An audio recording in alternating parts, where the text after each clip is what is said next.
Surat Al-Mumtahanah ayat 8. Bismillahirrahmanirrahim. La yanhakumullahu 'anil ladzina lam yuqatilukum fit tini wa lam yukhrijukum min diyarikum an tabarruhum wa tuqsitu ilaihim. Innallaha yuhibbul muqsitin. Dalam Al-Quran Surat Al-Mumtahanah ayat 8 ini menjelaskan bahwasanya Allah itu tidak melarang orang-orang beriman untuk berbuat baik kepada orang yang kafir, selama orang yang kafir itu tidak memiliki niatan yang buruk atau niatan untuk menghancurkan Islam dan kaum muslim.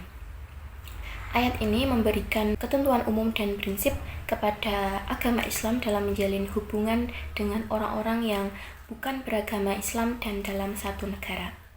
Kaum muslimin diwajibkan untuk berbuat baik dan bersikap adil kepada orang-orang yang kafir, selama orang-orang kafir itu bersikap baik dan memiliki keinginan untuk bergaul dengan baik kepada orang yang muslim. Yang dapat saya renungi dari Al-Quran Surat Al-Mumtahanah ayat 8 ini adalah kita harus berbuat baik dan memiliki sifat toleransi terhadap orang-orang pemeluk agama-agama lain dengan baik dan adil, karena sesungguhnya Allah itu mencintai orang-orang yang memiliki sikap yang adil dan baik dalam perbuatannya dan perkataannya. Selanjutnya adalah Al-Quran Surat Al-Mumtahanah ayat 9. Bismillahirrahmanirrahim. Innama yanhakumullahu 'anil ladzina qatalukum fit tini wa akhrajukum min diyarikum wa zaharu 'ala ikhrajikum an tawallahum wa man yatawallahum fa ulaika humuz zalimun. Dalam Al-Quran Surat Al-Mumtahanah ini menjelaskan bahwa Allah itu melarang orang-orang yang beriman untuk berteman dengan orang-orang yang telah memerangi mereka dalam beribadah di jalan Allah dan memurtadkan orang muslim, sehingga orang muslim keluar dari agama muslim dan berpindah kepada agama yang lain.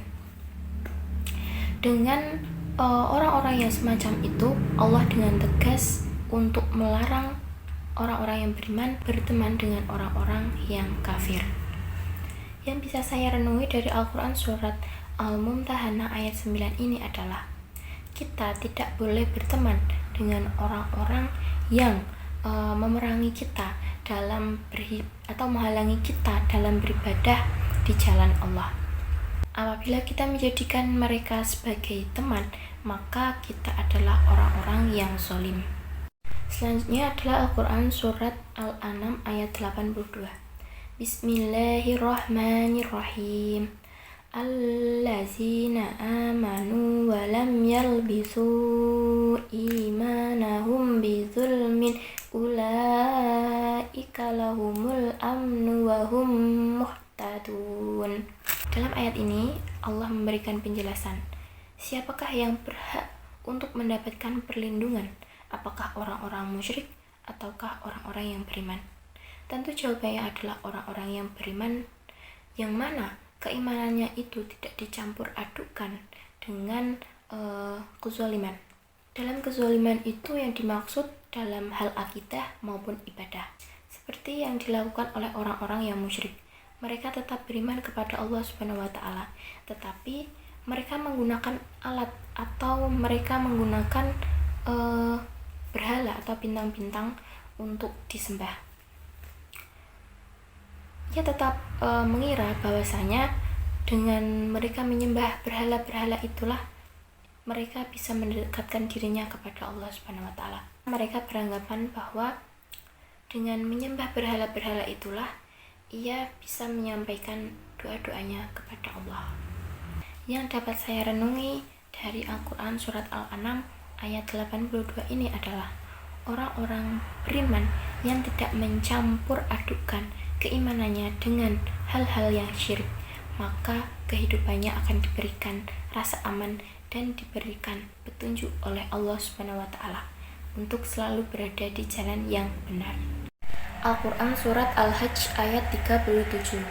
Bismillahirrahmanirrahim.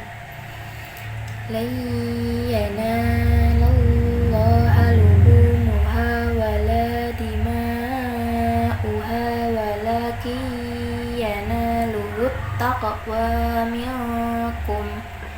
Kadzalika sakhkharaha lakum litukabbirullaha ala ma hadakum wa basyiril muhsinin. Al-Quran Surat Al-Hajj ayat 37 ini dijelaskan bahwasanya tujuan dari berkorban ialah untuk mendekatkan diri kepada Allah dan mendapatkan keridhaannya. Dekat kepada Allah dan mendapatkan ridhonya itu tidak diperoleh dari daging-daging yang telah disembelih dan darah-darah yang telah ditumpahkan.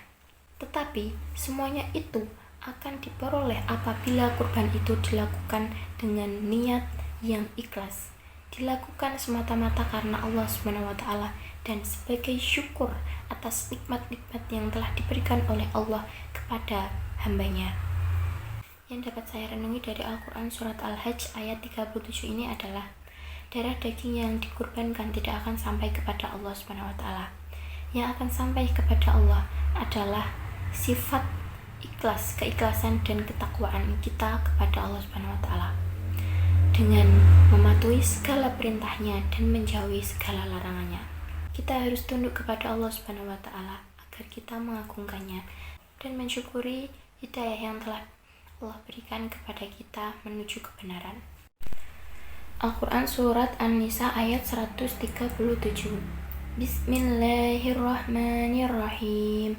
Innal ladzina amanu tsumma kafaru tsumma amanu tsumma kafaru tsumma istadu kufran lam yakunillahu liyaghfira lahum wa la liyahdiyahum sabila. Orang yang telah menyatakan dirinya beriman, kemudian menjadi kafir, kemudian menjadi beriman lagi, dan kemudian kembali menjadi kafir lagi. Orang-orang yang seperti itu tidak akan mendapatkan ampunan dan petunjuk dari Allah Subhanahu wa taala. Oleh sebab itu, orang yang hatinya dipenuhi dengan keraguan atau kebimbangan, maka ia tidak akan mendapatkan petunjuk untuk ke jalan yang benar.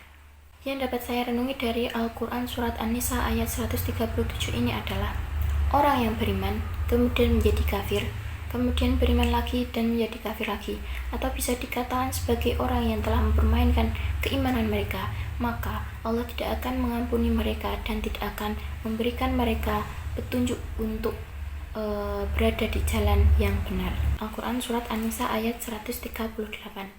Bismillahirrahmanirrahim. Basyiril munafiqina bi'anna lahum azaban aliman. Pada Al-Quran Surat An-Nisa ayat 138 ini menjelaskan bahwa orang-orang yang munafik itu sangat tercela karena sikap mereka yang sering berubah-ubah dan tidak sesuai dengan ucapannya. Orang yang munafik pada saat berkumpul dengan orang yang beriman, ia akan menampakkan keimanannya, kemudian ia akan menyembunyikan kekufurannya. Begitupun sebaliknya, apabila dia bertemu dengan orang kafir, maka ia akan menampakkan kekafirannya dan ia akan menyembunyikan keimanannya. Sungguh perbuatan itu adalah perbuatan yang tercela. Ia akan mendapatkan sebuah siksaan yang pedih dan menyakitkan di hari kiamat nanti. Yang dapat saya renungi dari Al-Quran Surat An-Nisa ayat 138 ini adalah orang-orang yang munafik, orang-orang yang suka berubah-ubah antara perbuatan dan perkataannya, itu akan mendapatkan siksaan yang pedih. Ia akan mendapatkan sebuah azab yang sangat menyakitkan kelak di hari kiamat nanti.